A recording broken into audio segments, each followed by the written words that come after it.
Hello students, நம்ம இப்போ பார்க்க போகிறது 12th மேத்ஸில் எக்ஸசைஸ் 2.5ல செகண்ட் சம் பார்க்க போகிறோம். என்ன கொடுத்துருக்காங்க பாருங்கள். For any two complex numbers z1 and z2 such that modulus z1 equal to modulus z2 equal to 1. modulus z1க்கும் modulus z2க்கும் ஒரு வேல்யூ கொடுத்துருக்காங்க. அடுத்து ஒரு கான்செப்ட் கொடுத்துருக்காங்க. இந்த கான்செப்டை எடுத்துக்கிட்டு வர ஆன்சர் ரியல் நம்பர்னு ப்ரூஃப் பண்ணுங்க. ஷோ தட் கொடுத்துருக்காங்க பாருங்க. அப்போ நம்ம இதை எடுத்துக்கிட்டு அவங்க சொன்ன ஆன்சராக கொண்டு வரணும். தமிழ் மீடியமும் அப்படியே பாருங்களேன். இந்த கான்செப்டை எடுத்துக்கிட்டு ஒரு மெய் என காட்டுக. ஓகே தானே? இப்போ சம்க்கு போகலாமா? சொல்யூஷன் ஃபர்ஸ்ட் எடுத்ததும் அவங்க ஒரு வேல்யூ கொடுத்துருக்காங்களோ அதை நான் எடுத்துக்கிறேன். மாடலஸ் z1 அதோட வேல்யூ 1. அடுத்து மாடலஸ் z2 இதோட வேல்யூவும் எனக்கு என்ன 1 தான். இதை டைரெக்டாக எனக்கு வேல்யூ எதுவுமே சப்ஸ்டியூட் பண்ண முடியாது. இந்த இடத்துல z1 இருக்குது, இங்கே மாடலஸ் z1 இருக்குது. இதை நான் z1 மாற்றுறதுக்கு எனக்கு ஒரு ஃபார்முலா தெரியும். என்ன ஃபார்முலா அப்படின்னா மாடலஸ் z ஸ்கொயர்டு அப்படின்னு இருந்துச்சுன்னா ஒரு டேர்மு மாடலஸ்லேயும் ஸ்கொயர்லையும் இருந்தால் அதை ஒரு டைம் நார்மலாகவும் ஒரு டைம் பார்லையும் எழுதலாம். ஓகே தானே? இது ஒரு ஃபார்முலா. இந்த கான்செப்ட் படி எனக்கு கொண்டு வரணுங்கிறதுனால நான் போத் சைட்ஸ் ஸ்கொயர் பண்ணுறேன். ஸ்கொயரிங் ஆன் போத் சைட்ஸ், இருபுறமும் வர்க்கப்படுத்த. ஸ்கொயரிங் ஆன் போத் சைட்ஸ், ரெண்டு சைடும் ஸ்கொயர் பண்ணலாமா? Modulus z1 squared equal to 1 squared. First இதை முடிச்சிடுறேன். ஃபார்முலா படி எழுதுனா z1 1 z1 bar 1 equal to 1 square பண்ணால் 1. எனக்கு z1ஓட வேல்யூ தானே தேவை. அப்போ z1 equal to 1 divide by மல்டிபிளில் உள்ளது இந்தாண்ட வந்துச்சு அப்படின்னா எப்படி வரும்? டிவைடில் வரும். z1 bar. அடுத்து இதை எடுத்துக்கவா?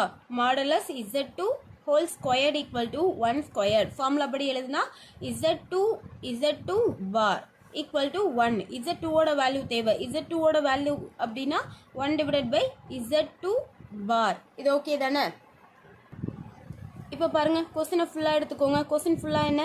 z1 plus z2 divide by 1 plus z1 z2 equal to z1ஓட வேல்யூ என்ன நமக்கு? 1 divide by z1 bar plus z2ஓட வேல்யூ என்ன? 1 divide by z2 bar whole divided by 1 plus z1ஓட value 1 divided by z1 bar 1 divided by z2 bar. இது ஓகேவா? Denominator சேமா இல்லை பாருங்க. கிராஸ் மல்டிபிள் பண்ணலாமா? 1ஆல் இதை மல்டிபிள் பண்ணா z2 அடுத்து ப்ளஸ் z1 ரெண்டு பாரையும் சேர்த்து நான் ஹோல் பாராக போட்டுறேன். எதுக்கு தனித்தனியாக பார் போட்டுக்கிட்டு? ஓகேவா? டிவைடட் பை என்ன இங்கே கிராஸ் மல்டிபிள் இப்படி. அடுத்து நேராக z2 z1 ஹோல் பார் போட்டுருமா? Whole divided by 1 plus 1 divided by z1 z2 whole bar போட்டுறேன். எல்லா பாரையும் சேர்த்து நான் ஹோல் பாராக போட்டுட்டேன்.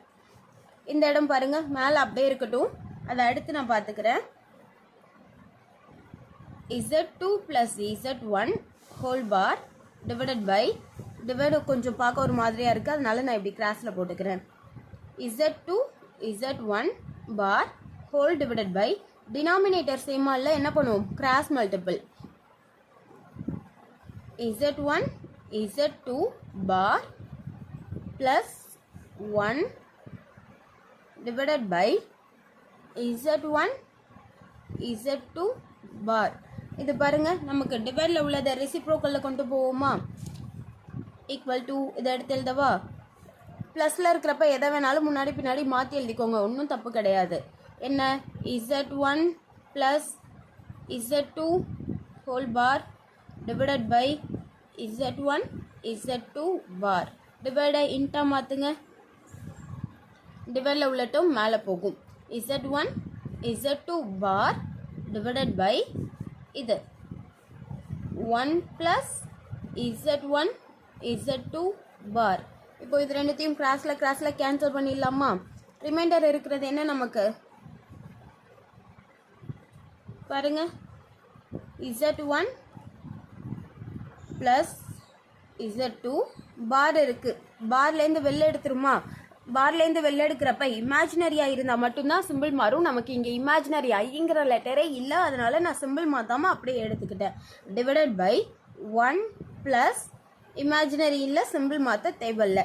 Z1 Z2 அவங்க சொன்ன ஆன்சர் எனக்கு ஆன்சராக கிடைச்சிதா, தேர்ஃபோர் ஹென்ஸ் ப்ரூவ்டு நிரூபிக்கப்பட்டது.